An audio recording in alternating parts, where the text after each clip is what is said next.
Okay, welcome. Right, so today we're going to look at the next MSI game. Same as before, we're going to do it watch party style. I can go get the raffle files, but at the moment don't know who's won. I'm just going to watch and enjoy and see what happens. Hey Max, morning. Doing it a little bit earlier today because I have some stuff that I want to do at midday or around like early afternoon. And I was thinking, can I get it done first? So I'm not going to the gym today. So LPL showdown. People who didn't watch the LPL, AL won the final, of course. They were mega bloodbaths because between these two teams, it will always be a mega bloodbath. So the advantage is, I think that's going to happen again. Talia first pick. So there's Zin still.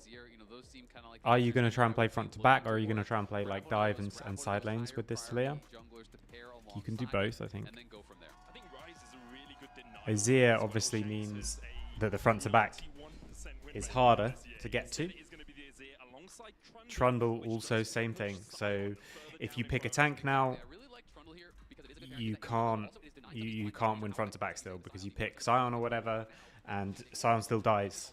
So with the Azir and the Trundle, I think you have to pivot if you're AL.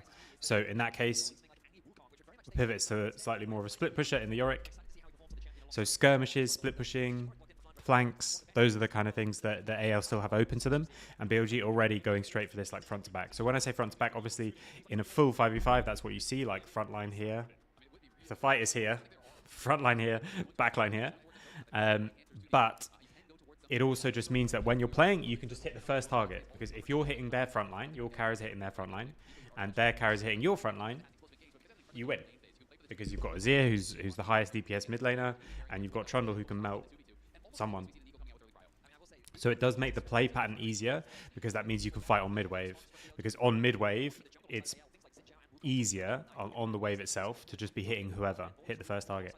This Nico is a little bit, I mean, it's on Mega Comfort, right? But it's a little bit not on that same team. So obviously most teams don't just draft 5 people doing the same thing, because then you do get a bit caught into that one idea. But still, like, setup, pick, skirmish from AL. With the Jhin, they ban the Sion now because, again, if you have a massive frontline, I do expect this to be a frontliner, top laner. I hope for BLG. I think stuff like the Bard can be really useful. Again, skirmishes, moving around the map quickly, picks with the ult, that kind of thing. And then fighter, skirmish, jungler. And Talia, and you can also play range into front to back, of course. Okay. Maybe you can't go tank into Yorick, but... Okay, there you go. Jax can be a bit more of a frontliner, but I do think Cho'Gath is a better pick. We would go Cho'Gath, I think. It just makes things a bit simple.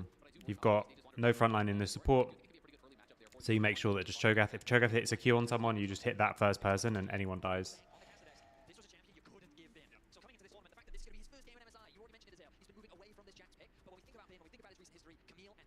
Okay. So 2 different kind of styles that they want to be going for. You still probably want to just be playing front to back with BLG. Obviously, Corki in the late game, like we saw yesterday, can just shred through people. What T1 should have realized that they should do for a long time before they finally did realize that.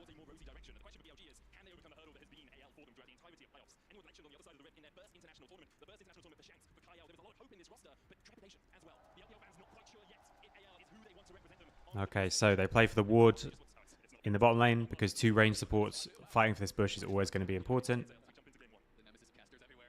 Is it not game hours? Yes, sorry, John. We're trying it out.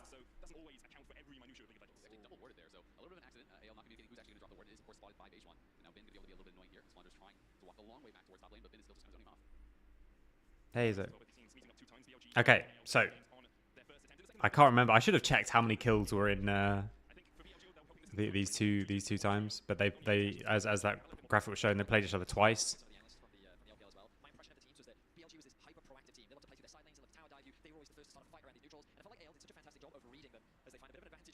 I mean, AL is the perma fight team. They fight to get a lead in the game, they fight to win the game, and they fight to get back into the game. It's like, we're behind, what should we do? Maybe fight? We're ahead, what should we do to win? Maybe fight? And that's why having this kind of comp, like a Jin with the picks for the W, Bard, of course, with the roaming around. Oh. Oh, no. Really interesting jungle path. Did they have vision on that? Did they have vision on where he started and then he just full skip? Yeah, so they had vision on Raptors, so they think they've got time. But instead, he just legs it past all. Yeah, so they're literally pinging. This is where Trundle is. Trundle's doing wolves now, is what they're saying. And then they're like, oh, what the hell? Trundle's here. And these kind of paths, like, it's less efficient as the jungle path, so that kill has to land. But because the kill land, it's worth it. It's barrier for flash, so hope not using flash because he knows he's dead anyway with that red buff. So it can start to turn again, but a really important bot lane matchup and really good for them to get that first kill. So instantly Tarzan's heading down to the bot side because it took some time, obviously, for Beishuan to get that kill. In which case he's going to go to the contest that same scuttle. Then he's going to take his second spawn of Raptors. I don't know if he's going to rush for this top scuttle or if he's just going to do his second clear of camps. So he's going to be ahead in tempo. He's going to have a better base when he does base. Actually, wait, who actually got the kill? Because maybe he's not going to have a better base. Can't see because this is happening. Okay, so because Beishuan just got the assist, I think actually by the time... okay, no. Right, so he's going to base and he's going to have he is going to have better items. So he's basing after the first two and just legging it for that top scuttle. So it will be a double scuttle. So it costs you jungle tempo to get that kill, and it costs you your flash. But they're making their plan very obvious. We want to shut down this bot lane. We want to make sure that our Nico and Corki can roam around. Jax is getting pushed in, but he should be fine scaling up. Obviously, Bin used to be the Jax OTP before he became a professional player, so he's quite good at that champion.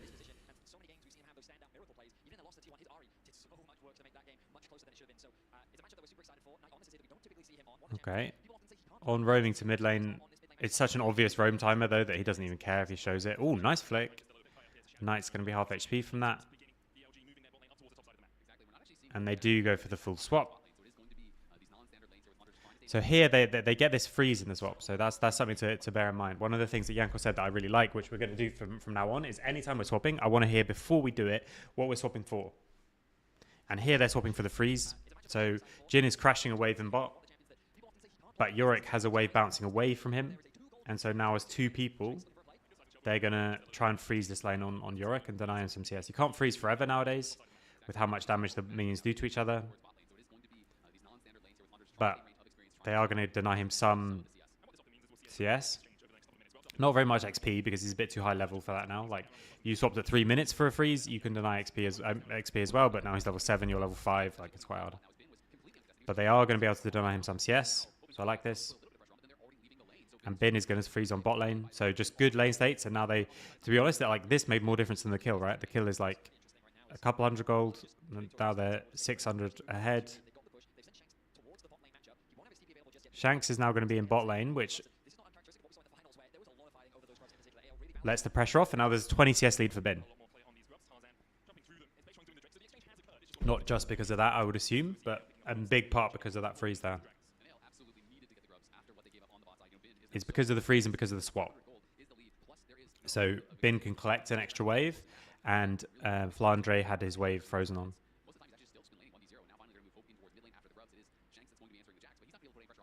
Corki back top again. The fact that they got the dragon too is a bit of a weird one. Let's jump back and look at that. Like, how do they get dragon? So 2 people mid. Bard roamed. Oh, they roam top to break the freeze, and as they roam top to break the freeze, that's when they go for dragon. Oh, it's just a dragon for drop straight again. I overread that quite a bit. It's just dragon for grubs. that's why.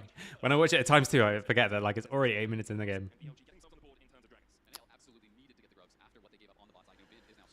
good for AL to get the grubs because they want to keep splitting up. They want to keep it not so much a standard 5v5, I think.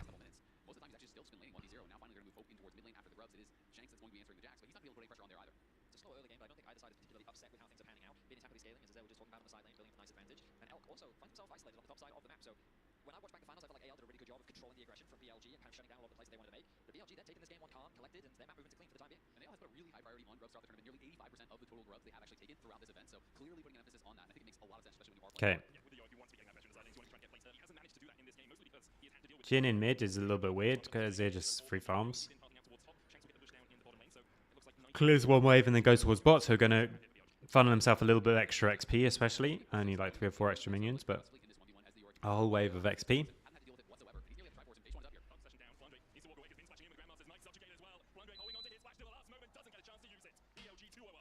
Feel like he could have just flashed and lived there, but maybe he just thinks base run's just going to flash after him. Kyle just gets chunked.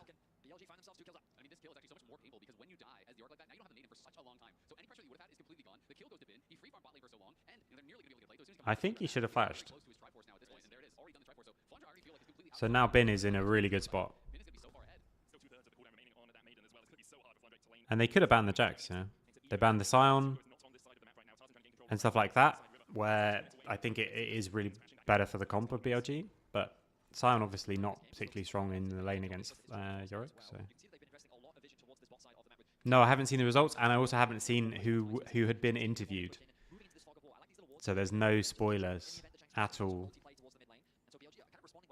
I still have the problem because I don't want to click around on YouTube. I thought about doing a channel where it uploads game by game, and so I would not know if there's another game because obviously I have the timer on the bottom. But when it's a big stream like this, sometimes it's hard to predict. I got that wrong last time. I thought we were getting close to the end, so I thought T1 would lose and it was going to be 3-1, but instead they pushed it to game 5. So that's my only spoilers. Stream length time. But the downside is if I find like game 1, maybe I'll do that. Okay, maybe I'll do it. I just need to not look at this side of the screen. MSI, AL. I'm closing my eyes while I type in game 1. No, I just have highlights. Game 1. There you go. Okay, good. So I'm hoping I can then just go next one. Hey, so I'm hoping I can just go next one, and then I can find. Then I don't even get the spoilers of the whole thing. This is ultimate no spoilers. Hopefully, maybe. So where were we?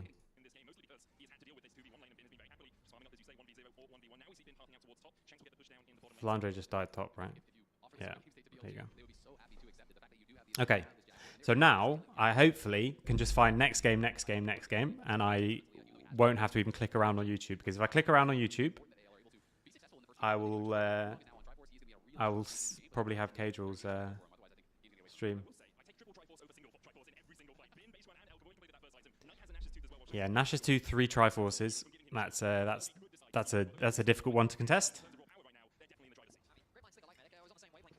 So it's going to be probably second dragon. Flandre getting absolutely chunked.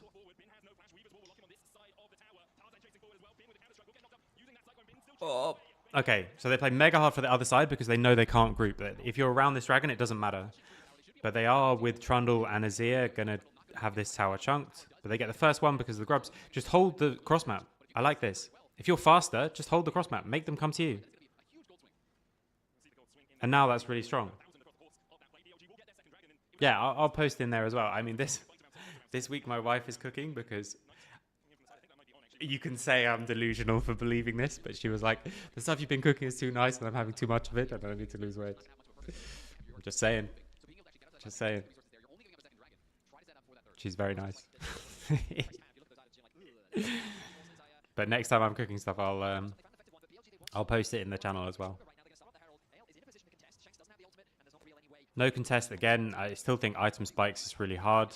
They can get a few picks on the back end with the TP coming through. Nice ult onto on, but the clone is going to be enough. He drops the ult just in case. Yeah, I did see the Fiji put in there. We'll have to work out how. Yeah, baking is not something I'm particularly interested in, but cooking, absolutely. And the duck looks amazing. The Nerf Cooking Committee.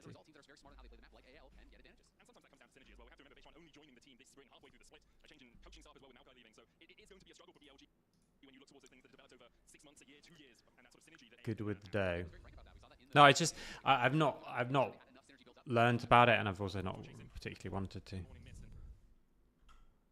My favorite part of cooking is when I don't follow recipes, and it's like, okay.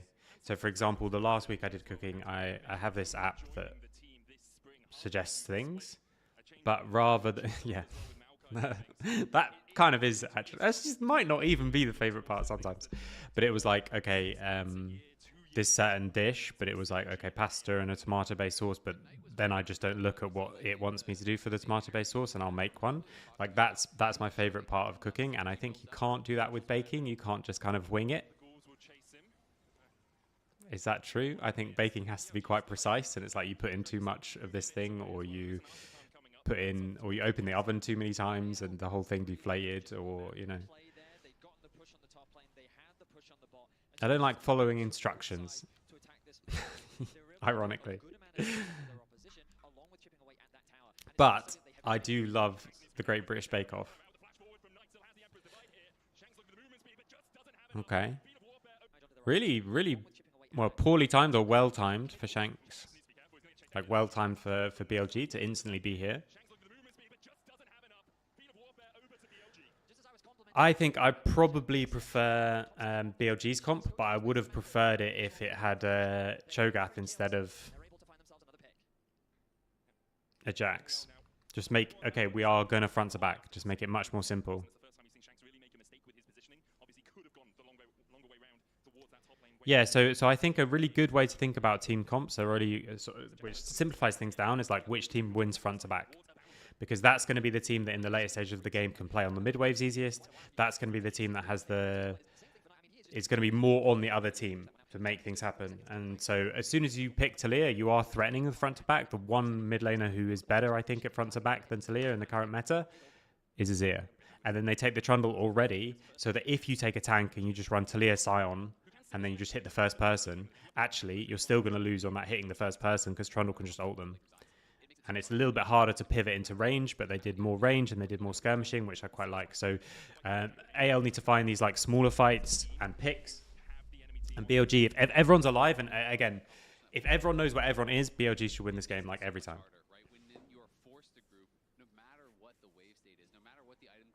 I think, so Sion was banned. They could have gone on, but I like the Cho'Gath into Yorick as well. Like as a tank, it can go well into Yorick. Go well. Oof. So this is what their comp needs. This is what their comp can do. It's like these small little fights. Jax and Azir aren't here. You're using the Talia ult, you're using the Bard ult. You've got a lot of range with the Jhin as well. Range for picks, not like range poke necessarily. I don't think you have enough poke to be really worried about if you're BLG. Like, I don't think AL have enough poke. Now they're just instant starting the Atakan, and it's going to be third Dragon for Atakan trade, which is probably the best you can do in this game state, I think, as AL.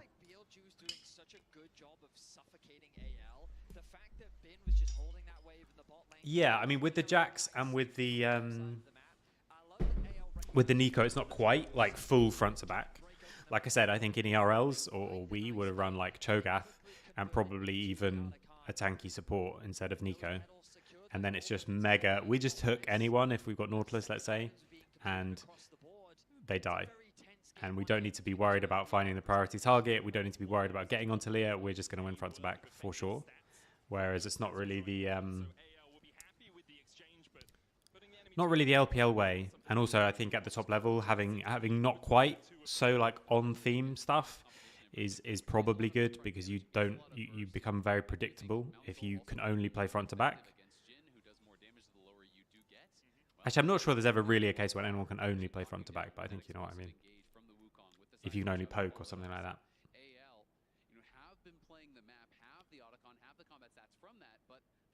Yeah, or finding a way to get onto them, but you don't have that much dive. So it does really need to be the like long range pick onto them. So Jin W lands for some reason. Yorick can really help with that with his E. Up 70 CS, and there's a 90 goal difference. I mean, What? Oh! Teleport with a millisecond. that was close. That was super dangerous. Able to escape. Yeah, Tarzan needs to find flanks. What was the other thing? Xin is what they're thinking about as well, which is more skirmish again, but Nicely done. Opens up a good collapse. it's not the real night. But it doesn't quite convert into a kill. Whew. So, this is the problem. The front to back team has got 3 dragons. So, you really need to be there early or need to find a pick every single 5 minutes. Oh, that's so close. And that's the problem. It has to be like, if BLG are just organized and have good vision, you're not winning this dragon fight. And if they have soul, you're not winning the game. So you need to disrupt it before it even gets there. So this is why having that front to back team comp and stacking these early dragons is just a nightmare. Okay, I don't know the result yet. And I think I found a way to make it full non-spoiler. I hope. I don't even have the thing that... I know how long this game is, but I don't know how long the stream is. And I'm hoping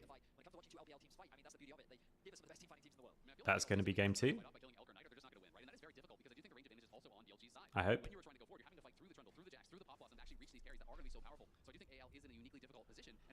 But it's very hard to find like a good playlist or something. Yeah. If only. If only G2 wins was a spoiler. Why? What has he been doing after EMEA Masters? Other than playing Teemo. 66% win rate. Oh my god.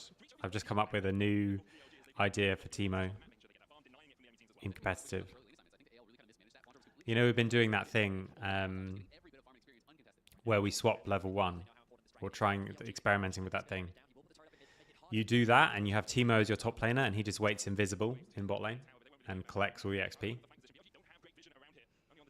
So it's just a support standing still in bot lane and Teemo's just there collecting XP, weak siding. While your AD carry beats up on their top laner, and then as soon as it gets to the 3rd wave, your support bases, and Teemo just still stays in bot, just invisible, sitting under towers. Zero CS, but way more XP than the opponent. And then it's free, and then from there he takes over the whole game.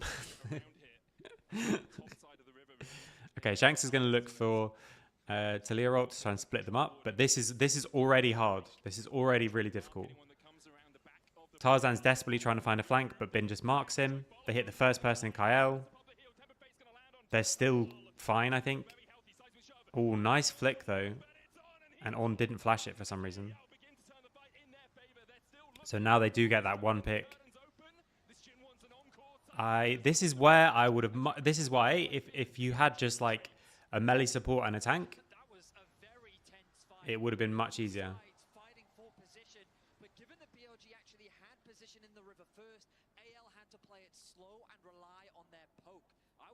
I feel like let's jump back. I feel like this was a mega good situation for BLG.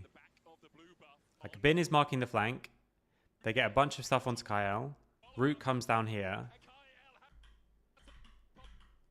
He's rooted into stunned, but he can flash this because Bin flashes it. If he flashes and R's and W's, there's also a chance they just wipe them here and win the game.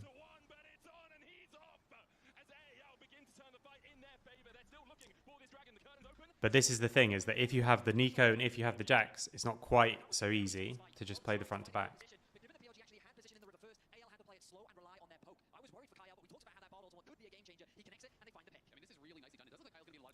Wait, what's happened? So the smite is just regular smite all the time?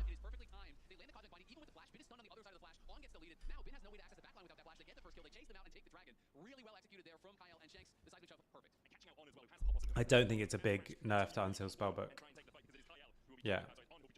I don't think it's a big enough to it. I think the main thing about Unsealed Spellbook is with all the swaps, you can get away with taking it. You don't have a keystone before 6 minutes, and you don't have a really useful one before, I don't know, once you have a couple of swaps in.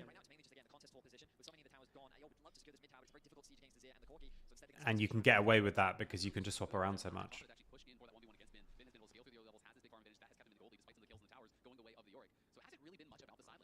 But it's strange to me that Kyle hasn't taken it.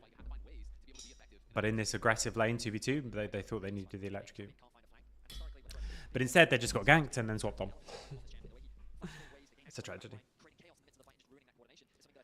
But still, the same thing's going to happen again. 2 minutes, 30 seconds.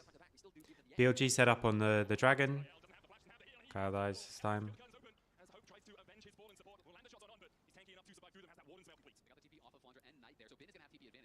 2 minutes. And this is the thing, they don't have a good way to just engage on that first target. So even though they do win the front to back, it's actually hard to play the front to back fights as much as you would like to. So with this with support dead, they're just going to start this. Not sure this is needed, but this way they can try and get Bin on the flank.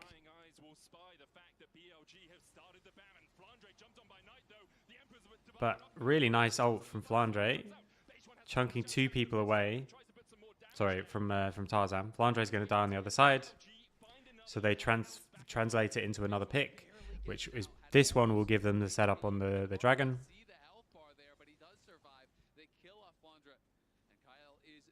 But it did cost a bunch of flashes, so no flash on Trundle, no flash on Azir, no flash on Nico, versus no flash on Tarzan. But the problem is Tarzan's the only diver, so this Bard ult onto Nico, onto Azir if his ear is ever down, onto Trundle, into Talia picks. That can be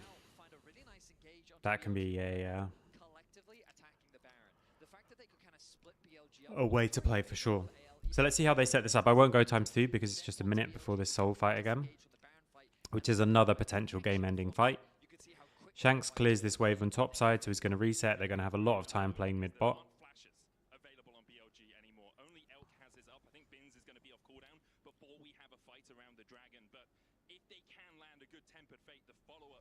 Absolutely absurd from this team. They have so much long-range lockdown. They have the curtain call, they have the Weaver's Wall as well to split out the fight. BLG need to be cautious about how they navigate this next fight. They absolutely do, but it's not the easiest champions to actually land that on. Even the Trundle, you can drop the Frozen Domain. You know, for the additional move speed, you have the Dead Man's Plate. You have obviously the ability to dash on the Corki and on the Azir and on the Jax and even the Rocket Belt here for On. So there's a lot of tools they have to dodge it out. Pressure big on Kyle. Dodging away from the Tempered Fate there. AL once again pathing down towards the bottom side, trying to get some purchase in this river. Bin looking for the flank. He'll jump into the pit. On separates it, but gets on the right side of the Weaver's Wall as BLG start up the dragon. On doesn't have the flash, but that Pot Blossom can be deadly.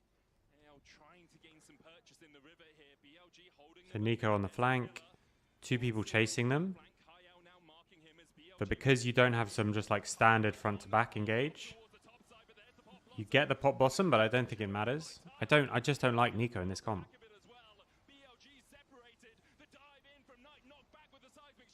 Knight gets 1 on a pick.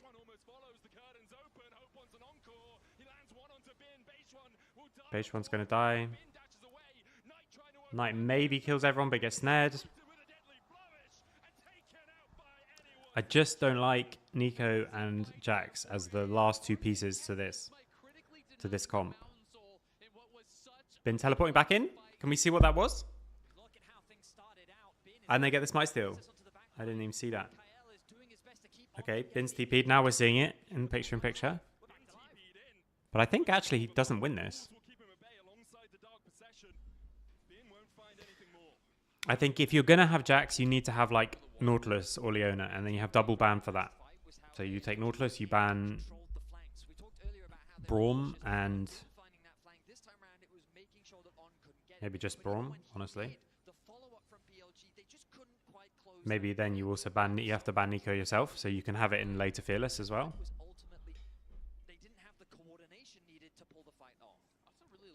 But then this whole all these same standoffs are just way better because you can just hook anyone if you've got Nautilus and you'll kill them because they get trundle ulted and they just get shredded by Azir. It doesn't matter. Even if they had a full tank, you would still just kill them. But this way around, they can't force a fight to happen on random people because they don't really have that. They don't have a way to just engage. They just don't have enough engage, basically. They have a front-to-back comp that doesn't have enough engage. So it's not really front-to-back comp. They've just got 2 front-to-back carries and a trundle. AL have control over the river right now on trying to step forward and garner some back here for BLG. On the back foot as AL start up the Baron. BLG are going to... Okay, they're not even going to nuke down this mid-wave. Bardo onto Trundle. Trundle still no flash. On gets a massive engage. Azir massive engage. But he is just going to die still. It's not even that big. Okay, Elk comes forward. He can kill everyone. Oh, they do kill him though. Now Elk's live as well. Flandre on these long fights is insanely strong. Tarzan's going to come back round. You get a 4-man Nico ult, 4-man Azir ult, and you don't win the fight. That's because everyone is doing not the same thing. If you had the Wukong yourself, or you had the Talia yourself, or you had anyone else who can Annie who can jump in, and then you get that engage as Nico, it's a wipe. But Azir, I think personally, is a waste if you play it like this. If you play it like you have to dive in. Doesn't have vision on the Baron. Now does. Loses it again. He's dodging back and forth. 3,000 on the Baron base one. Kept at bay by Flandre, but has the flash. He jumps in. Oh my god. It just ends up being a 50-50. After all that, it ends up just being a 50-50.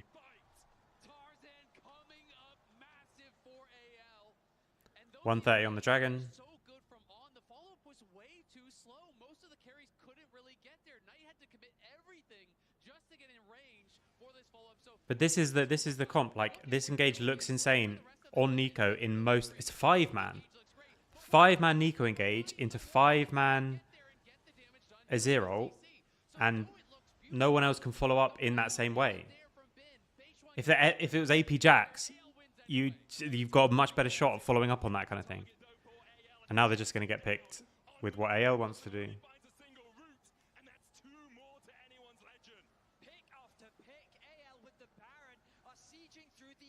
Yeah, the problem is that blue trinkets can give you stuff that trinket wards can't, in that when you lose control completely, you still get the chance to put the long range vision down. So with the potential pink ward from everybody plus the 3 wards from support, most teams think, I'm not saying they're right, I'm just saying this is the thought process, that you can control areas if you get there and then you can fight for the area as well. But occasionally you're going to have these windows where the enemy team gets to clear all your vision and then gets to potentially start the objective, and just having that long range ability to see it is too much. But I think they also do it as a default, because they also do that if they have Ashe. For An Vent. See, so I hope the vent is good.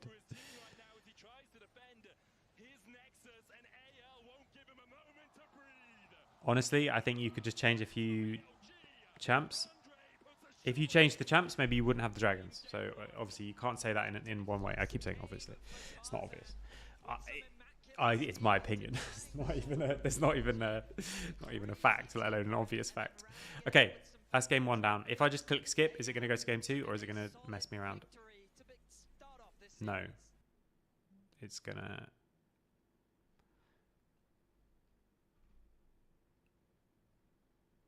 Okay, I'm just going to do this.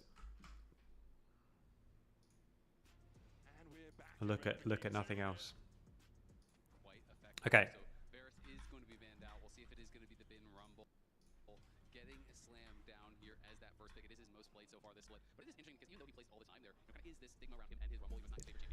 Right. Rel is the first pick. Okay. They can just take Alistar and whatever else they want as the prio. It's going to be Blind Rise.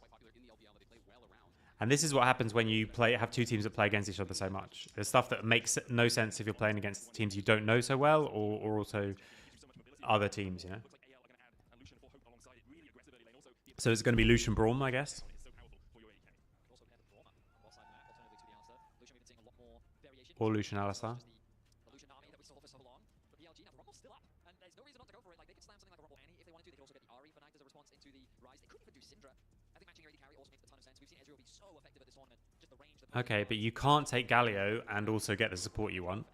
Oh, Galio's banned, right? being covered by AL to mitigate some of the engagement with BLG. But you would have been trading... You could have just had this exact same thing, but you would have just had Flange Rumble as well. So you've got the Rel Rumble combo.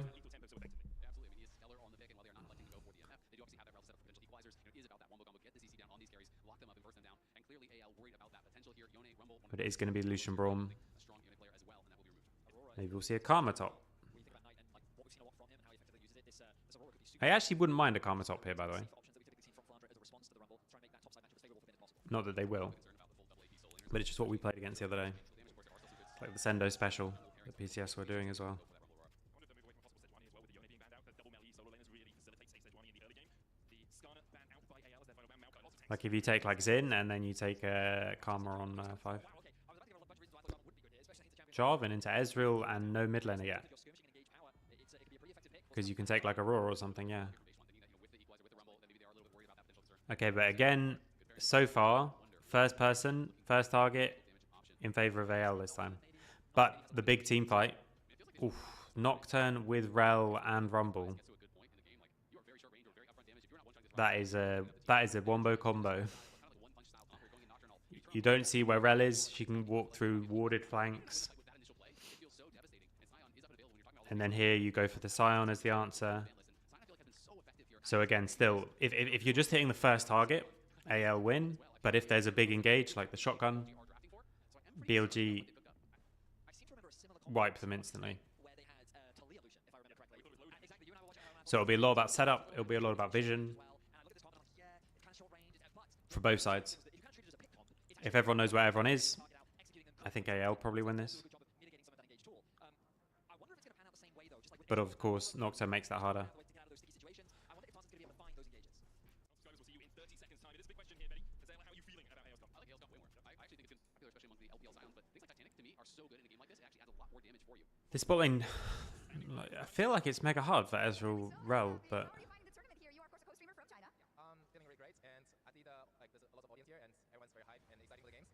Oh, Do we have to pass it? oh yeah, well, We're safe. okay, we're safe. Nothing happened level 1. Okay. Can I get your opinion on this matchup? Of course, BLG has not been as good as we remember them internationally, I would say. So what do you think of their drafting game too? I want to talk about the game 1 drop first. I think they kind of playing different compared to before. Like they pick Azir, which Knight doesn't really play the champion a lot, right? And they pick Gorky, which is definitely a hope champion pool champion. And yeah, and even they lost, I think they're still trying different things to win again. Yeah. We'll see how they do here. I was just wondering, have you met any other co-streamers here that you like? Yeah, I see. I will dominate, and I actually was a big fan of him when like 10 years ago, because I don't know if you remember, like 10 years ago or like 8 years ago, he done a trip to Australia, because I was a pro player in the Earthsea server, and he went Earthsea server, he played the server, tried to climb to Challenger, something like that, and yeah, I watched his YouTube. Amazing. Thank you so much. We found the only I Will Dominate fan in the building. That's amazing. Thank you, Abby. Yeah, great to hear from Arby. You spoke a piece, I believe, in OCE. Benton at GG most recently. Oh yeah. So it's gonna be okay. They do get the early push though into Lucian Army. obviously trying to avoid that fate here. These teams just I wanted to listen to that, which I wasn't talking before. So I'm getting the push up in top lane. Rise TPing back to mid with the tier. Jarvan not getting anything done early, but that's okay actually nowadays with the stuff like the Sundered Sky and things like that. So is it going to be a 3v3 around bot side? Braum in these 3v3s is really strong, Jarvan is too. But they have the... Wait. Because this fight, I feel like this fight should be very AL favored. Resources wise, it's okay. Q down from Nocturne. Levels even. I want to see how this fight starts. Braum walking forward, instant flash onto Lucian, who just gets caught by it. But he's still like this fight. If you play this fight 20 times, I think you lose it 19 times. Why are we skirmishing into Braum Jarvan?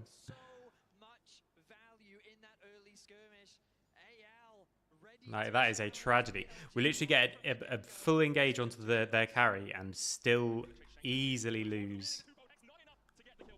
Even with Shank's late flash there, not actually avoiding any of the damage, still able to survive. Knight really wanted that one as the team was falling behind early. And if you're going to go for a kill like this, you have got to kill Hope Like, you get a great instant engage onto the Lucian, and you still just easily lose the fight. Skirmishes dominates you.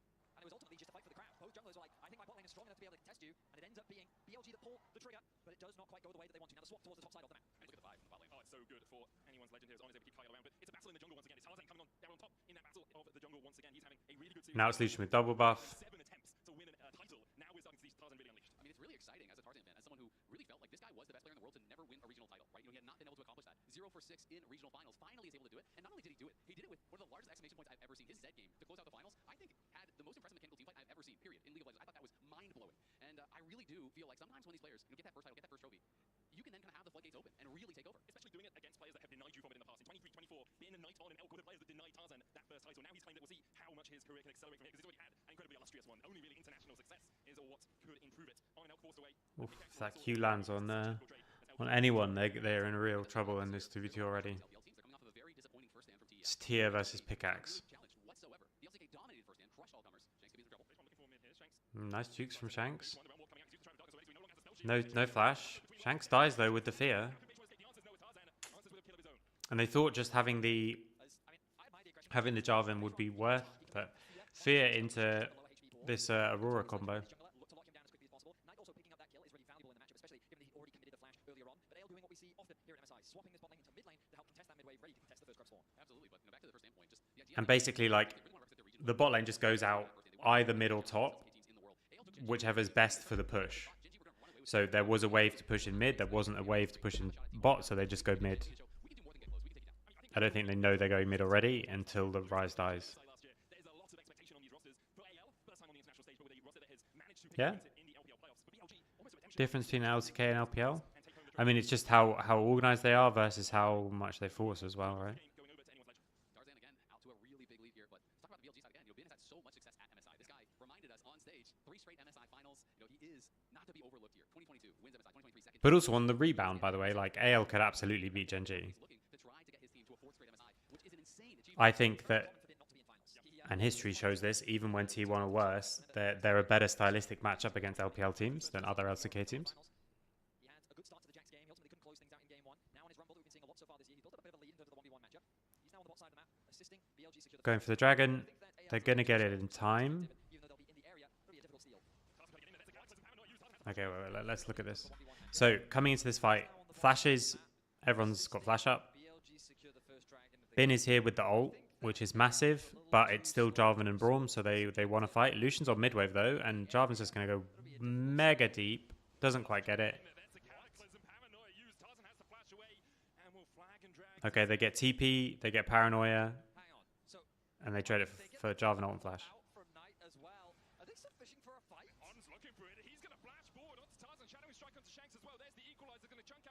I mean, On has had a horror tournament. And the Realm Warp, like, why is he... Yeah, exactly. Whoever wins this has to fight T1, so that's what I was thinking. I was thinking AL can absolutely beat Gen G, but I think AL actually have a lower chance of beating T1.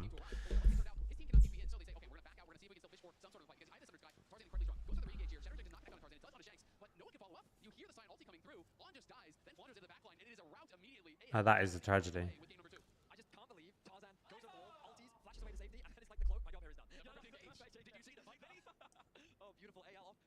Lead now 11 minutes in, and they find themselves with a 2.4k gold lead. Hope dishing out some serious damage. You see the advantage that comes from Hope getting that early kill, getting ahead on the bottom side of the map. Already has the Essence Reaver and the Zeal, where Elk is just fumbling for parts. You've got half out, Sheen had a tear. You are in such a weak position in comparison. 1.5 thousand gold behind.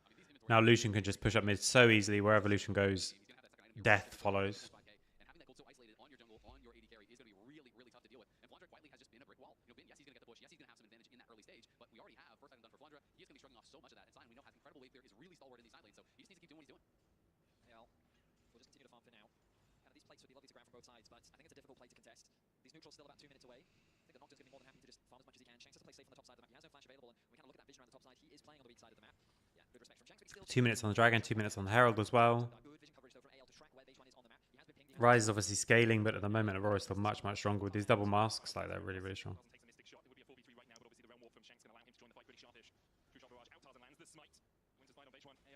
And honestly, this whole snowball is just from BLG. BLG fighting in situations that AL is stronger. and BLG is the one choosing the fights. Worried about a potential fight breaking out. He's actually going to TP up towards top, and they are going to bring back Shanks. Shanks up on top, Flunder is finishing his recall, but then Paranoia in with the equalizer to follow up the Magnus over. Oof, okay, that's a nice pick though. You just back off.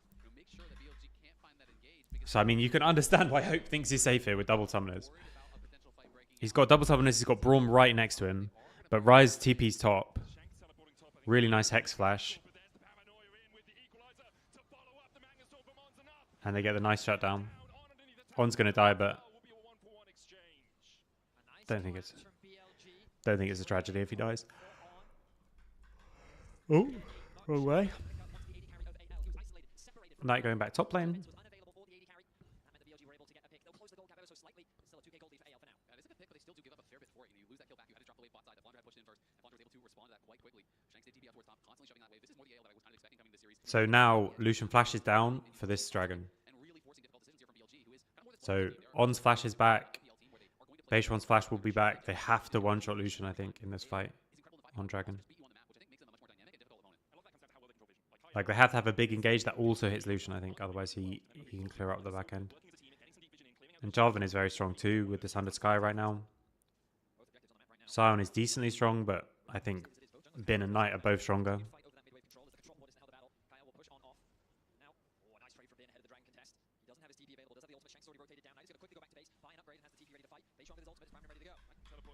Okay, they're teleporting to mid. And they're just too slow. We're going with the Paranoia immediately. We jump on towards Flandre. The Beer's going to come out as well, but the Unstoppable Onslaught will block that CC. Flandre running for the hills. Bin trying to chase True Shot Barrage out. Equalizer onto Flandre, gets the slow base one. Flashes forward, as does Bin, and they will bell at the Sion. Oh, on AL might want more of a fight. Sion passive. Nice ult from On. Massive ult from On. Because actually, the Sion passive could have been doing so much work there. He stuns it first, and then as Jarvan comes in to layer the CC, he gets the ult to interrupt that. They wanted to re-engage with the Sion passive, I think. Exactly what Hope was trying to do. Like, if that hadn't been a really nice double interrupt from On, I think the Sion passive, like, And BLG does serious work there. It easily kills Bin, but then also does more. Potentially a fatal mistake by AL. I felt that BLG was going super deep just to get a single kill onto the Sion because there wasn't really much that they were going to convert off the back of it. But the moment that Tarzan said, you know what, I think we can win this fight, that's where things fell apart. The goal difference now really not that much. Okay, they are going to go for the Herald. Lucian's backing in mid, probably to get a second item, though. Tarzan's not in a position Yeah, to 2 items to 1.5. his TP is unavailable. Ezreal on 2 items and Lucian on Another objective 2.5, for example. as they pick Actually, I think Ezreal's strong again. Stronger again. I've said this before, but gold is not equal throughout the game. Gold is stronger when it's been put onto completed items, and Ezreal on 2 items is like mega strong. Muramana Triforce. the Rumble ultimate kind of cutting off that support from Flandre. So here, look at the interrupt. So first, he's gonna get the stun, but he gets stunned, and then here, interrupt and W, and this means that Bin gets huge amounts of extra damage across, and the Sion passive runs out when he only gets like 1 more auto. If the Rel gets CC'd there before she can get the combo off, rather than the Jarvan gets his combo interrupted, then I think Sion kills 2 people. And then the actual back end of the fight might be good too. On his way towards his Archangels. They're looking to try and crack the first tier 1 of the game. Bin now surpassing Gala for the 7th most all-time international kills at 503. There's the dive in with the Paranoia. They dive in. Paranoia, yeah. No flash Sion. I mean, Rise, he just can't be that far forward. Moving from the mid lane, Tarzan should be able to flag and drag his way to safety. Kyle might just be able to walk out. Flandre just ulted topside, so they're scrapping up there as well. Knight forced slow by Flandre, but can just jump across the veil and get to safety. Flandre's going to get strong. So good and First target still going to be in AL's advantage, but there's so much more engage. he is off cooldown. Oh, ulti comes through. Okay, they get on. Coming out, but the shield from the crash down won't be enough to keep him alive. The TP coming through. Well by Bin as he tries to burn through Tarzan. The flame Tiny little dash from Hope. Oh my god, Hope is doing so much damage. it's just too much. It's carnage. Braum Lucian just absolutely murdering them. Tiny little dash. Turnover AL, a quadra kill in the Huge. finally finds his moment there as BLG just go that hair too far. Bin TP's in, Braum, Jarvan, Lucian love those kind of situations. You saw it at level 3. You see it again. This time, obviously, in a 4v3. So you can understand why they try and go for this. When On takes a little bit more time to die, Elk's getting some damage across. Bin comes through and looks good, but he doesn't have ult. He gets stunned. Lucian with the instant dash, like short dash, just kills everybody one by one by one. And one by one is always what AL will prefer. Because he goes through for the EQ, delays to get the first knockup, flashes then after the first knockup to get the next one on to Elk. Like, that is just picture perfect. This guy's mechanics are out of this world, and Hope, that culling just destroyed them. As soon as you see the Braum passive proc, he gets I really don't like these graphics. to the face.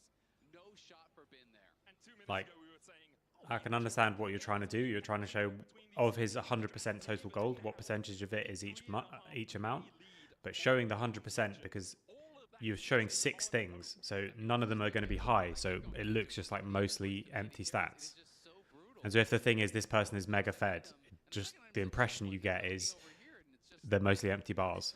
And they always have to be mostly empty bars because they're going to add up to 100%. AL, they were able to grab towers off the back of that did claim the upgraded boots for them. So they are looking really strong at this point. You know, you have Shanks on his Archangels fully completed. Now he's going to be a lot harder to burst down as well. And this is kind of the part of the game where I was getting very concerned for BLG's comp, even if they were on more even keel. So you highlighted the bad news for BLG. The good news is there's only one carry that has all the golds. So if they're able to catch Hope, there may still be hope. Was he trying to interrupt the Herald there? Can you interrupt that Herald dash or not? Beige one. He has to flash away. And he gets chunked as well. Knight getting jumped on by Tarzan. He's got another EQ. He's not going to go for it. Okay, but with the chunk, they're just going to be able to get the dragon, I think, for free. It's hard again, I think, for BLG. You need to find some big wombo engage. And again, 3 big moments of the game, all based on BLG's decision. Fighting bot early against Lucian, Braum, Jarvan in a 3v3. Then fighting around the dragon afterwards. Then fighting around mid lane just then. And this is the thing, just quickly before we get into this fight. This is why sometimes these teams look insanely good and then they look kind of useless against LCK. Is that, okay, what would have happened if BLG just didn't give you those 3 fights? Because BLG were the ones who made them happen and you played the fights really well, sure. But like, what happens if they just don't give you that fight and they just give you that scuttle crab instead? Can you still win the game based on they just give you the small advantage rather than the big one? And sometimes yes, but sometimes no, it seems. Okay, so Knight TPing back in with an item as well. So double mask completion. Flandre's dead, but he's going to die in a good spot with the passive. So the passive zones them away. They pick up the Atakan and they probably just get out. Hope is massive shutdown. Yeah, so it's just Sion and then the Sion passive zones them away. Worth it for sure. But Flandre buys so much time, he just kind of walks forward and creates that space with the zombie form. And as a result, his team does get the Oh, really lazy bases. This is well done by BLG. They don't want to allow them to reset. Oh no, really nice engage from Tarzan. They're all trapped with the wave dying. They all get suddenly trapped there. So they look like they're positioning for this dive, but now the wave is dead and they're like, oh, and as soon as the wave is dead, Tarzan knows they've gone just a bit too far. This is just a bit too far forward. And now they're all in a bit of a mess. And I think Knight thinks we have to just commit for this. And so he goes forward. Does he flash forward or W forward? But the problem is that like no one else can join. Elk is being zoned away, starting to tank the tower, so he has to E this way.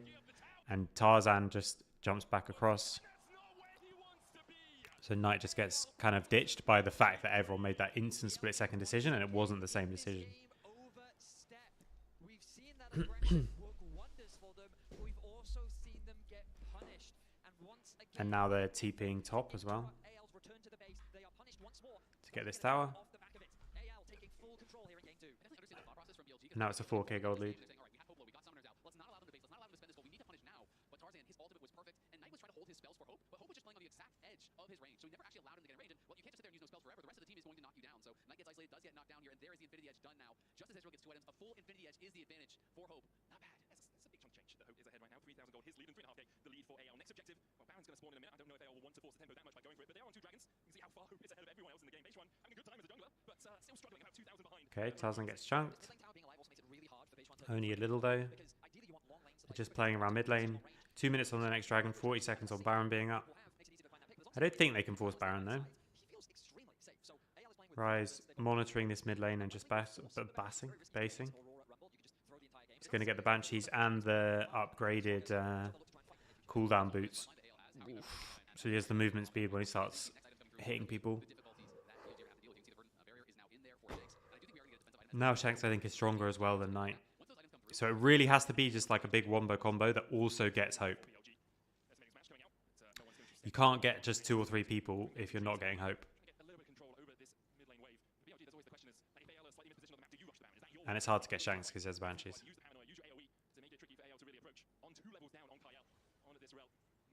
So how are they gonna start positioning for how are they gonna start positioning for this fight?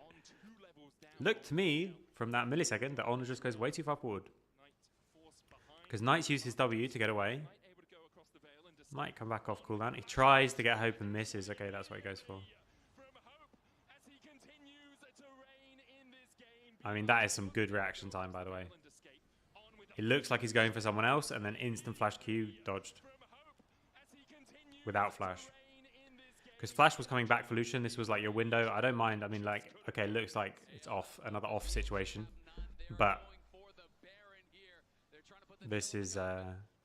this one I can understand. So Flandre's going to mark.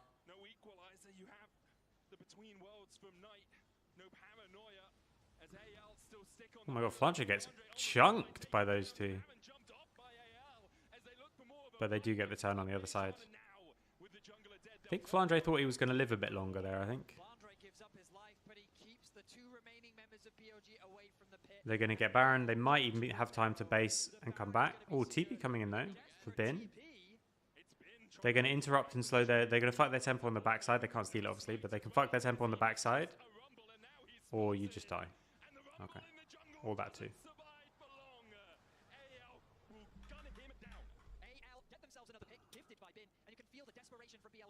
Now they're going to get 3rd dragon. It's going to be sold threat in 5 minutes.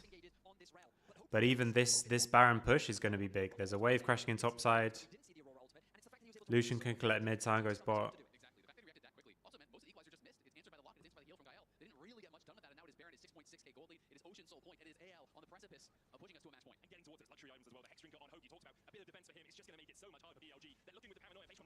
On's going to die again.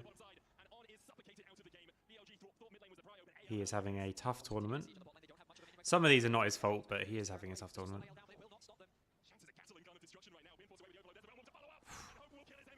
That's going to be it. That'll be the game, right?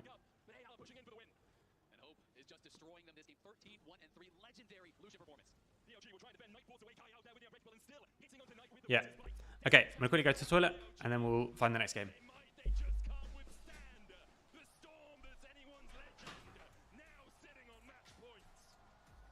A beautiful game from Hope. From the double kill right at the start. Only a single death to his name. With good positioning and great play. AL lead the series 2-0. And now all the pressure is on BLG.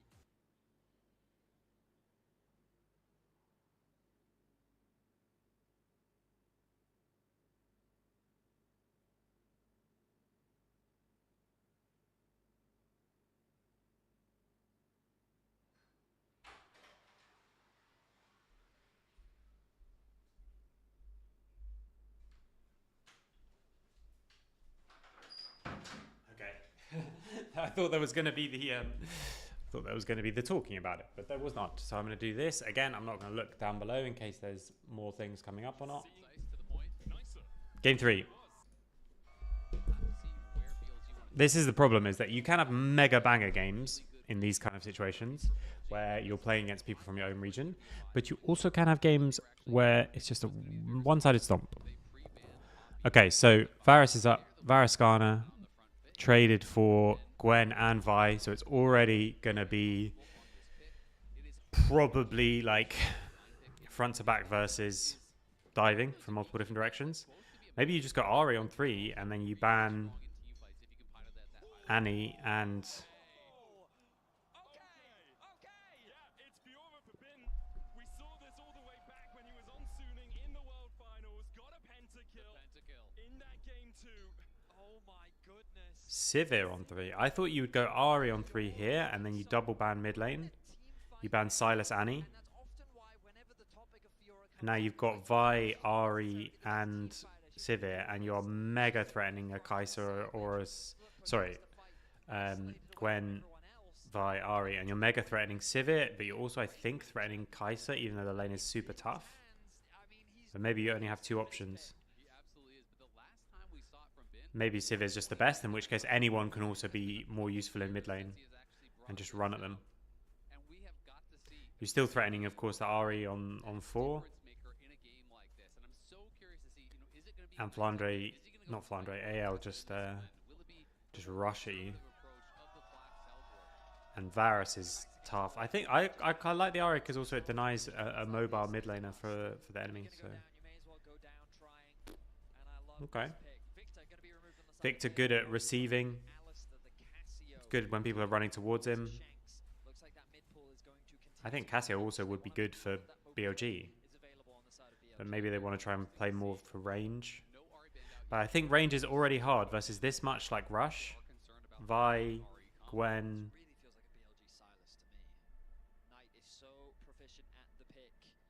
Karma.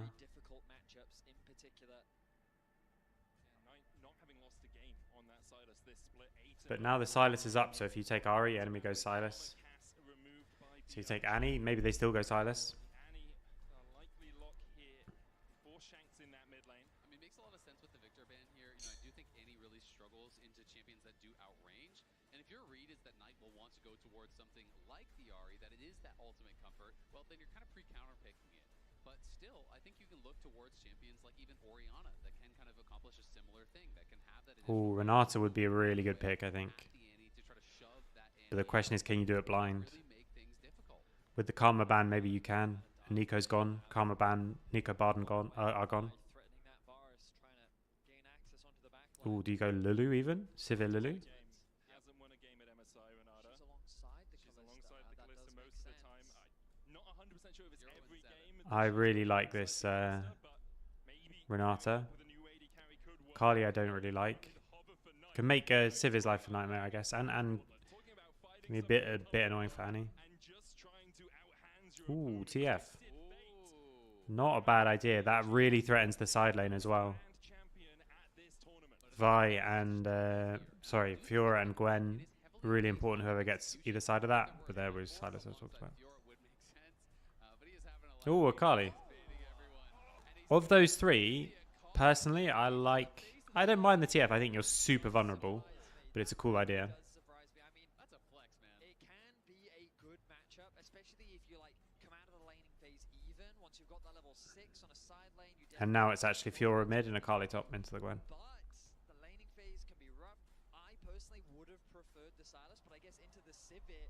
Ooh, Blitzcrank. Blitzcrank, an interesting idea. Just like we all predicted, Fiora versus Blitzcrank, in game 3, of course. Very standard. Okay. This has the likelihood of being very one-sided, this game, to either side. I love the Renata pick. I think that's a much better ban than Victor even.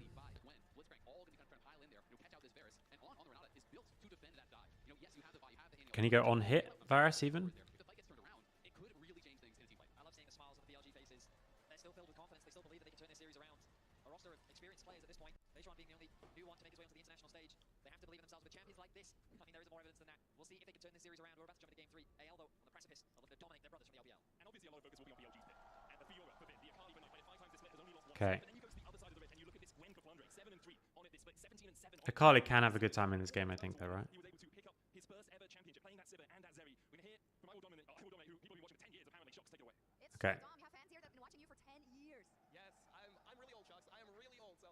That's not what I meant. Is this Fiora pick making you older? no, I think it's going to be making me younger, saving us time. We might be out of here with a 3-0.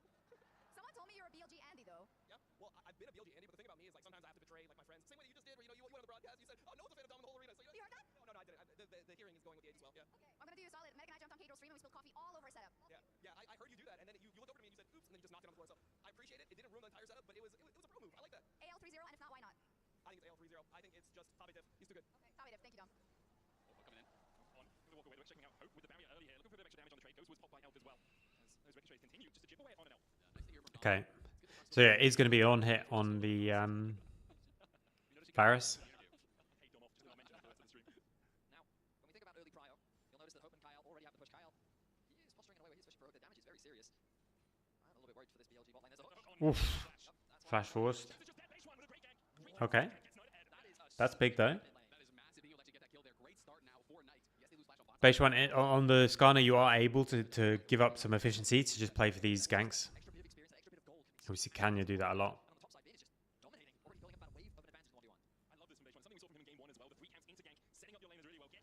Because the Gwen has Ignite, though, I think actually this 1v1... Well, after the Gwen nerf, maybe not so much.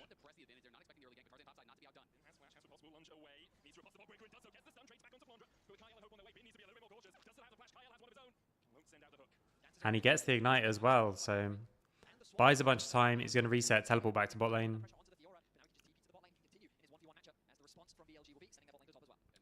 Sivir can just shove, and then they can move. I guess that's their way of getting out of this hard of Varus lane, although it's not as hard because it's on hit.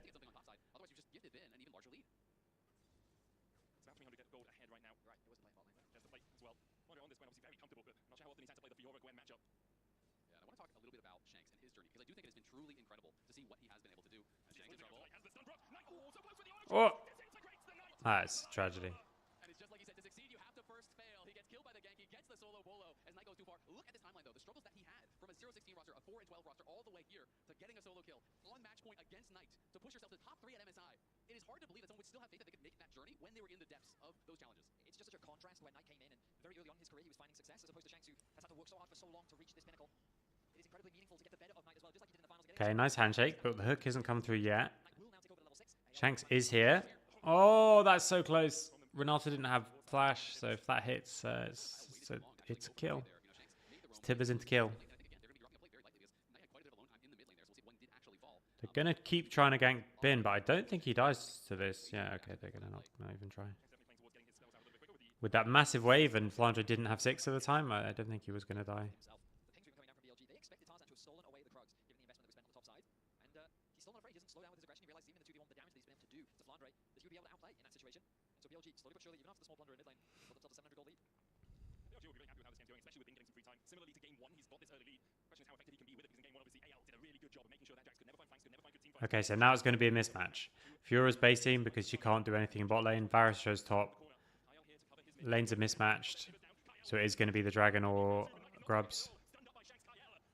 Tib is down, but also Skarner ult down in that mid 2v2. But it's still just going to be the same. Grubs for BLG, Dragon for AL, I assume. And this is just basically from the lane assignments. It's like, can you play this dive? Ult comes through. Still saving on the W for a really long time. I mean, Flandre played that insanely well, by the way. He saved the W for such a long time. You want to open with the ult because the ult gives you that lifesteal, and you want to make sure you're getting that third channel of it. Okay. They do get... It was 1 HP, but they do get the red buff. So it's going to be Grubs and Red rather than... Sorry, Grubs for Red and the... Rather than the Dragon. I think the Dragon would be better, because snowballing this is a lot easier if you know they have to be a certain place.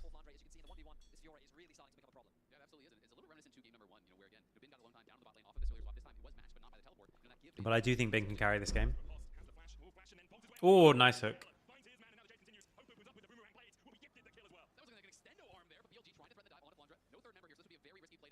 Still really risky to dive this. That W is so strong in the dive. So now it's on cooldown. Now Flandre backs away. When it's back up, he'll come back. So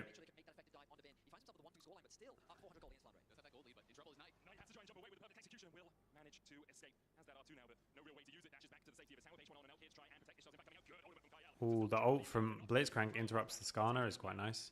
But the handshake into Blitzo. I really think this Renata pick is so good in this draft.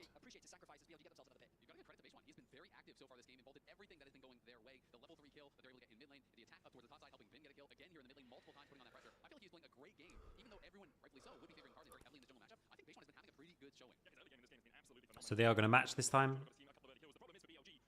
AL sending Gwen bot. Hope in mid. Civ is always going to be able to push. This Carl about to proc for both of them. You can see how BLG can win if they can get in that backline with the VR with the Akali, but it's going to be really hard to pull off. Whereas I feel like what AL wants to do is very simple. You Sivir are your four kind of short range people they run in, and Sivir is just having that space created by the aggression from the rest of the team. Sivir just has to hit anything basically and ricochet through. So I feel like AL are set up for success. So AL need to be the ones going forward. And that's why Renata is so strong. Because you need to be running forward into Renata. Shanks is maybe going to die here as well. Oh, the ult misses. Oh my god, he almost kills him. Oh my god. Shanks is smurfing this MSI, by the way. Still really, really close. Can quite easily be broken open if you're ever in the wrong position. AL's comp just runs you down. Especially if Renata's not there.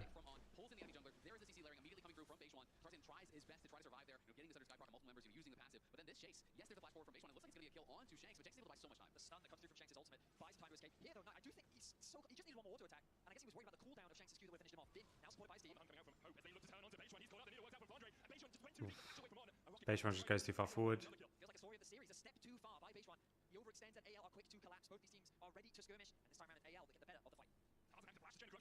Ooh. Elk's able to just get the 1v1 kill, which is quite big.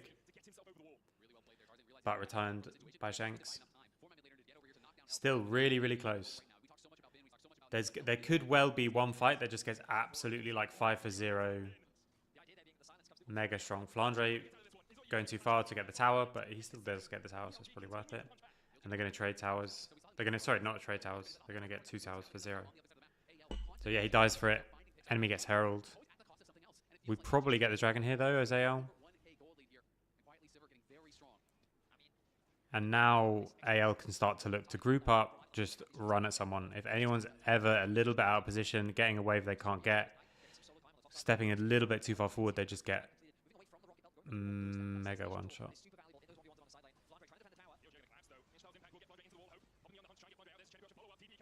Oh, Flandre almost plays this insanely well. Okay, let's check back.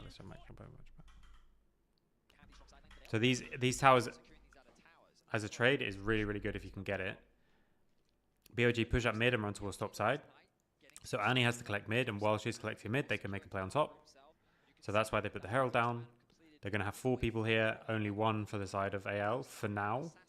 But everyone is just legging it top. And I think Flandre buys enough time. He gets stunned into the wall. Tower goes down. But he hits such good ults. Elk hits a nice ult as well. But Flandre hits such good ults. It takes so long to kill him. That Bin gets 1 shot. And Tarzan's not even here. So he's going to come in for the cleanup. On is going to die. Beige-one's going to die. No. Tarzan's just going to kill both of these carries as well. Oh, we went a bit far there. Okay, no, he didn't. He's insane. And that's why I said there's going to be one fight where you go a little bit too far and then you'll just all run down. I do think the whole game is easier if you don't have, if enemy doesn't have Renata, and I think the game is better for BLG if they have something different in mid lane. Who wants, like Cassio, for example.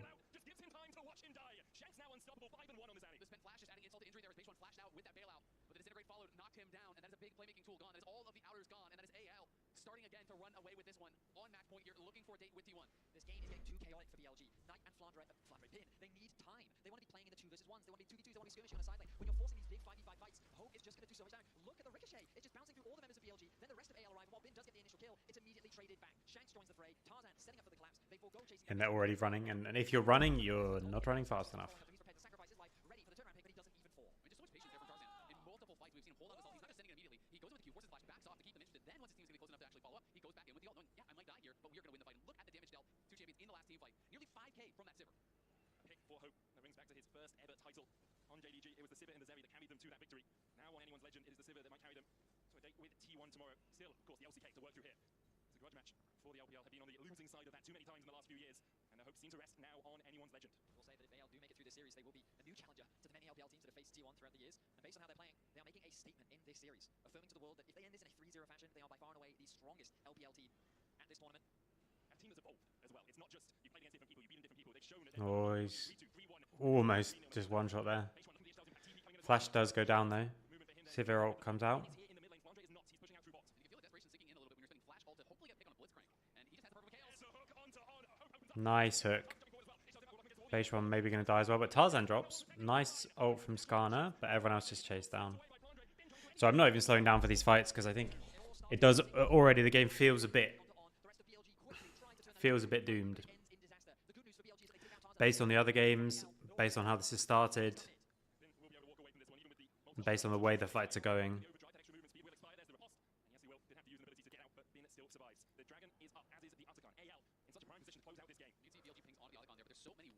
And Hope is just going to be able to put out so much damage in these fights, I think.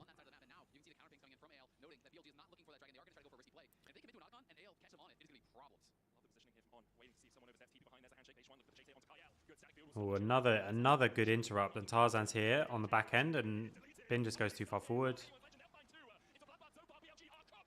I mean, I think he's playing like that. Varus ult is going to land, so. But now it's just game, isn't it? It's going to be mid lane tower as well. It's going to be Atakan as well. And if this comp gets ahead with this much speed and stuff, you have to just. If you are not ready to fight into it, it's just going to run you over. And if you are ready to fight into it, you're losing the fight. So. 6,000 gold ahead. The Atakan secured as well. 700 extra gold out of that. Kyle stealing the Raptors. This guy has been an absolute menace here for anyone's legend. And for BLG, you're wondering, is there a way back in? Yes, perhaps if we can kill off Hope. But then you've got to deal with Shanks, you've got to deal with Flandre, who's on 2 items on this Gwen as well. It just becomes a mountainous, a monstrous task now for BLG. Tarzan looking at a faded rematch against T1. The opportunity to get his revenge. As AL take their second dragon of the game. The Baron spawning in 45 seconds. 8-1-6 Shanks scoreline. An impressive performance from him, especially in the early game. He was the one that was targeted. All of the pressure was put onto his lane, yet he weathered the storm. And on a champion that back in 2023 was synonymous with Knight, the Annie that he was consistently bringing out at MSI. Shanks getting the better of his lane opponent and working with Hope to dominate here in Game 3. Shanks has been stellar, but Hope as well, as you're mentioning, 13-1-3 on the Lucian. He is now 7-0-10 on the Sivir. Feels like he has barely stepped a foot wrong as this duo have been absolutely incredible. Just incredible. The ult goes in. Okay, the flash misses, but. Ooh. Hope dies and back at like okay. Now we're watching this because this actually can be a turnaround because this is the one thing that you do get from the Akali pick is if someone else is out of position, you can turn the fight around by making them have to go back. Like if AL's all running forward and all doing the same thing, it's going to be really hard to play against them. But if Knight can get into the back line and everyone's like, oh wait, we have to go peel Hope and like this kind of thing, then it can, if Hope just can't run at people and press W and auto, it can really disrupt what they want to do. Feels like he has barely stepped a foot wrong as this duo have been absolutely incredible. Just incredible. The ult goes in. So they do get the pick on Skarner, but really nice handshake from On. And a nice, like Elk can just be hitting. And now they're going to kill them all, I think. And this is where like Renata plus on hit Varus, I think was the play. I think they should have just gone more for that. I think not having a Renata ban when you've got Sivir, Vi and Gwen, and Renata's got a good partner in the Varus. I think that's too hard. Because Elk's going to get more and more tanky. He's going to get the Jack show probably. He's still going to do insane damage because it's on hit Varus. Doesn't have the Riftmaker for any of that extra healing. Elk can now tank it, and they should be able to get it with those blighted quiver stacks. Knight almost dies. Elk secures it for BLG. Will be on everyone but Bin. AL now have to regroup. The goal So basically even. Yeah, the gold's from On gets a mega pick gone. onto Sivir. Multiple massive shutdowns going their way. And it is off of an AL look here. They're the ones moving in, but watch Knight. It's all about his positioning here as they catch him on and Knight get in onto Hope. No one is there to help him. They were all looking for Beishuan. Great, you killed off Beishuan, but you lost your... And now Elk is there with the W from Renata. Just so much attack speed and his passive and lethal tempo. He just absolutely shreds everybody. For BLG, buying them a shot in this series, buying them a shot in this game. And Knight has got... Okay, now we're talking. We talked about it coming. Now we've got a game. If you're BLG, who do you look I would still prefer them to have the Casio or something like that, but to Bin? And this is why so often they put their team on their backs in these vital moments. It is not done yet, though. The gold's still slightly in anyone's legend favor. They still have 2 dragons and an after. still the same thing applies. BLG. I mean, Hope AL can just run you down if you don't disrupt the charge. Charlie, but now the front line has to be really cautious of Elk. He is about to complete that Jack show, and he has 3 items completed. This on-hit Varus will melt any target that tries to run him down. My eyes also drawn towards the top side. A 2,000 gold lead here for Bin. Yes, the KDA doesn't look great, but who cares? He has 3 completed items. He has the... And Fiora's going to start being a real threat in the side lane. Level 16. Flandre really far behind. You know, he has been grouping a lot. I'm leaving for EWC 25th, I think. The ability to really hold him in the side lane, and we have all seen these crazy Fiora games. Yeah, Sometimes 25th. find the window to crack the base, and you can look for these crazy plays where you're TPing in, trying to go for a base race. And these So types of we do the seeding stage for NLC, and then I leave, and they'll do the first round of playoffs without me, and then I'll be back after that. Try to slow things down, get it back in their favor. This is the thing about BLG. Their roster is full of talent, and that potential is always ready to shine through. Let's see if they can find another magical fight as they set up around the dragon. Flandre doing what he can to catch waves, get some farm back. Ticking over to level of 15, he's going to go quickly back to base as the TP ready. And I think honestly, if you're AL, there's no reason you have to fight for this. It would just be the second dragon here for BLG. So you can just play through sides. You can just continue wave clearing here. And BLG realizing we can't just group 5. You're not going to be able to push through the Sivir. It's just not going to work. They were so insistent on trying to get down this tier 1 mid. Now they have sent Bin down towards the bot lane. They're looking for... I literally thought the exact same thing when I said that. When I said like they played the first playoff game without me, I was like, what if they lose? And I was like, is that bad? They won't lose. It's fine. What they need to do is win, but like mega struggle and look like a 10th as good a team, but just win, just about win. Items on Hope, and he's untouched. And That's what we want. just shred through BLG. They've started up the Drake, looking for their second of the game, and anyone's legend are not answering the call. Instead, they'll play out their own Okay, jungle. second dragon. They have the mid lane prio. Baron has fallen off. AL actually having to back And it is going to be the Jack show for Elk. here. Tarzan might look Sivir is still very, very, very strong. Once Sivir gets LDR, I think you can just start grouping up again and running at people. take the gold lead for the first time this game, and quickly AL take it back. Wow. But gold is very close. Different tone attached to it. Earlier it felt all but done. AL looking to cleanly close out the series in a 3-0 fashion, but a single fight, and now AL It looked done, didn't it? shift as BLG regain their confidence. Items continue to be completed. They continue to get stronger. And there's the Jack show now finished for AL. And now suddenly it's really nervous for AL. From what we've been seeing so far in this game, when you look at the top of your screen, 23 kills to 14, you feel like it's a foregone conclusion. The items at the He's made a couple of good plays as well, They absolutely are, but as well as a couple of bad ones. that is ready. Jesus, if that hook lands. You're waiting for the GA. You have to think Tarzan is going to be pretty close to that as well. As AL may just be one good hook away from closing this series out. It's BLG that have got to stay focused. And at this stage of the game, If they are going to be able to come Blitz can look like the most broken champion in the game if you hit a good hook, and it can be useless if you don't hit anything. AL grouping in a 1-4 split. It's Flandre matching in on that side lane. Bin with a 70 CS lead, 2.5k ahead. We talked about it a little bit already. Seeker's coming out from Flandre now as well, as he knows he needs just that little bit more. Flandre is so strong. Baron is where my eyes turn. Only 30 seconds, no vision really. Sorry. Right now. Bin is so strong compared to Flandre. Side jungles get a bit of vision for themselves. The metal's also making a difference this late in the game. About 1,300 gold in additional stats to AL. Civ is going to base. She's going to get Last Whisper. Vin is spotted or start to build to GA or something like that. Yeah. So it's going to be the QSS for the Rumble ult. Not Rumble ult. Why am I tired, man? Skarner ult. Need to have a nap before scrims, that's for sure.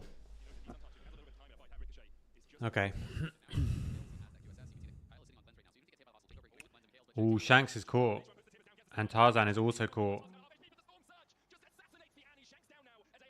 It's an easy execution as BLG find the lone target in the side lane. The damage from Knight was lethal as the Baron is begun. Does get the hook onto Beishwan as well. So because the jungler is dead, no, you can't do it. What? Flashes forward, doesn't land the hook, ease the Fiora W so that it becomes a stun. Walks away. That's Blitzcrank. Saved you the Baron. Almost did worse than nothing in the pursuing thing.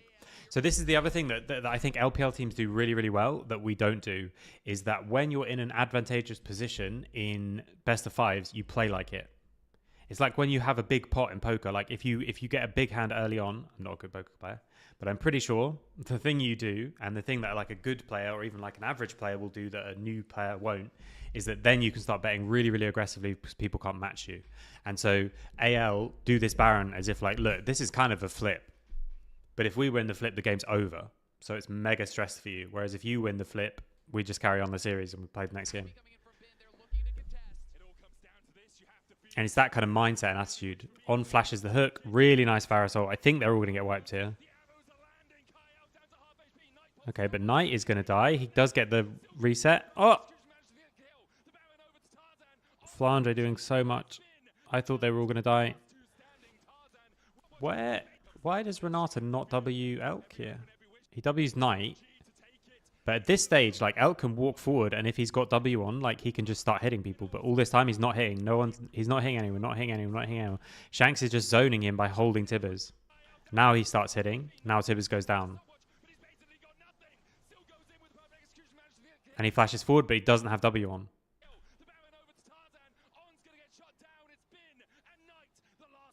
So Mikhail's being down. Shanks playing it well and just zoning away the Varus meant the Varus literally did no auto attacks in that fight. He did like 2. It is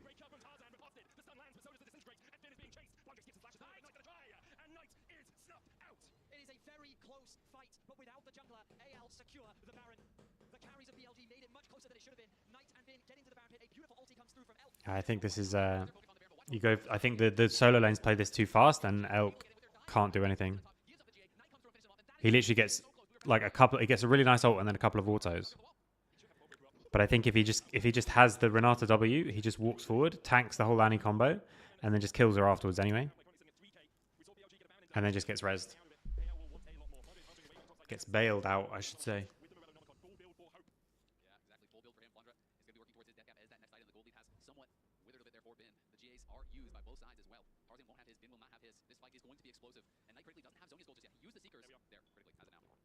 So 4 minutes on the soul. Still, any hook is a bit of a disaster. Against T1 on the hope to be the LPL's only representative left in MSI. For BLG, you need vision outside of your base. You need to be able to track Kyle on this Blitzcrank because his hooks have been hitting. I will say the vision coverage on these flanks is very strong from BLG. That controller doing all the work. Another hook goes wide from Kyle. Kyle is basing, but he has TP with the spellbook. Does cancel it now. See if he wants to go back for a reset. They're looking for Flandre. Oh my god, Bin does so much damage. Flandre misses that last ult.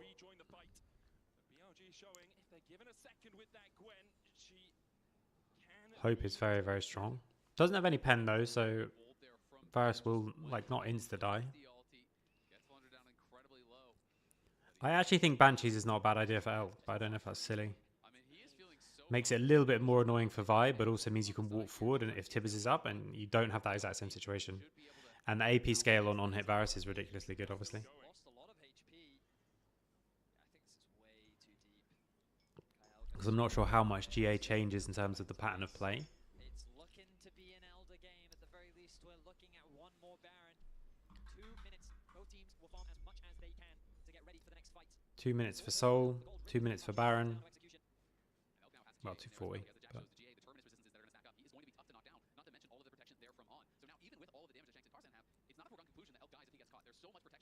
Honestly, I feel like the way that this fight is going to go, AL has moved away from trying to dive, and instead they're all about peeling. So every time, their goal is to stop Knight from getting anywhere near Hope. As long as Hope lives and can auto-attack, Ricochet should do the rest of the work. So it pretty much becomes protect the President right now, as AL will have to defend the siege from Knight and Bin, who will be looking to try and take out Hope in the fights. When you're looking at a fight like that, it's so important to think about vision and to think about summoner spells. The exhausts were highlighted there for Kyle. Gives him that protection against the Knight. You need the wards on your flanks as well. We've seen Knight assassinate Hope at that first fight around the Baron because Hope did not know that Knight was there, and the rest of AL had chased onto the BLG backline. A well-timed exhaust has ruined the plans of many an assassin in League of Legends here. That unsealed spellbook is going to pay dividends potentially in this last fight. When Kyle finally has a second item, and been spending so much gold on Vision throughout this game, buying so many pink wards.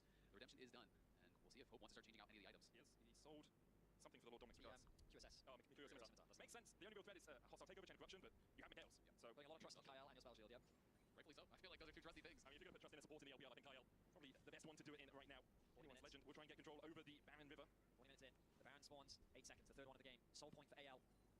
Wander is basing, and I assume he has his death cap. He is going to go back. We'll see if he does have the completion. There it is. That is a massive buy. We have to check again on the fact that the GAs are now active and ready. There are 3 available here. Tarzan has 1, Bin has 1, Elk has 1. There's multiple Zonias as well. And bailout from that Renata. okay. Positioning on the Baron. Extra damage. One more 5-point strike could be the difference. Gold lead is negligible. It's all about the items. 5 items for both mid laners, 5 items for both top laners. 5.5 for Flandre, I guess, but 6 items for both AD carries. If they can kill on instantly, yeah, that's why you often see Renata with the Callista. Because you can't jump on anyone else, because Renata saves them, and Renata's so good if you're running at someone else. But you also can't jump on the Renata because she gets ulted. But here there's no Callista. I still think Renata's an insanely good pick. Hope's ultimate comes off cooldown very quickly, and they're already They're really going to threaten this tower very quick. Shanks is in mid. AL with the Baron at their backs. Shanks going to answer mid-wave. This tower is not long for this world. An inhibitor. They're going to get the inhib as well. It's a bit of a okay. Oh, no, they can both dash wall. I was going to say there's a bit of an aggressive route. I saw Civis start walking that way too. Now they join mid lane. Same again. They're just massively threatening a hook. Anyone gets hooked, they get killed. Renata is back though, so this is the wave to fight if you want. Before supers come in. The only summoner missing is the flash from Tarzan here. Oh. That he did spend in that pit on Very, very tense. everyone else is fully ready to go. Kyle teleports back to mid lane. They want to play mid and bot now. So they're pushing up the bot wave. Then this wave in mid and bot will be the one that they pressure probably.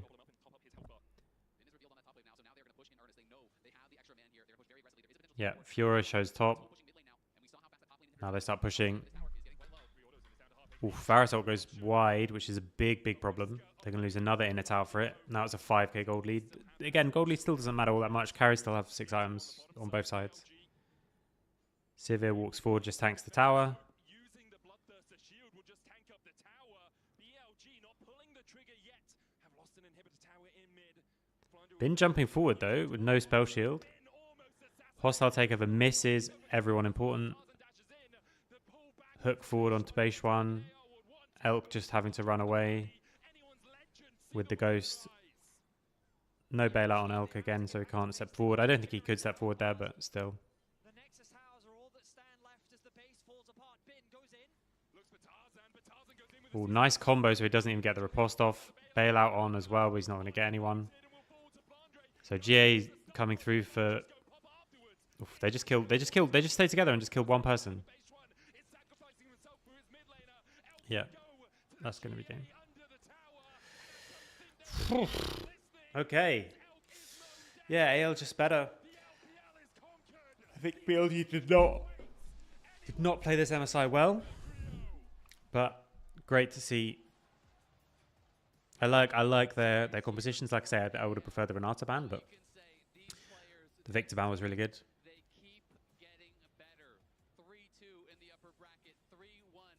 Really good for AL. All right, well, that's it. So We know the top LPL team. We know the rest of the matchups. It's AL versus T1. Then it's going to be whoever wins that versus Gen G.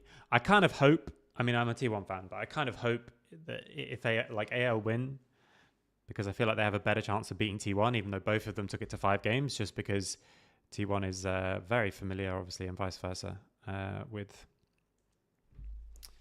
Gen G. All right, that's it for the review today, or the watch party today. We're going to have scrims at 5:45, so if you're around, do join in for that. If not, I will see you for the finals and stuff like that. I'll do watch parties over the weekend. Yeah, quick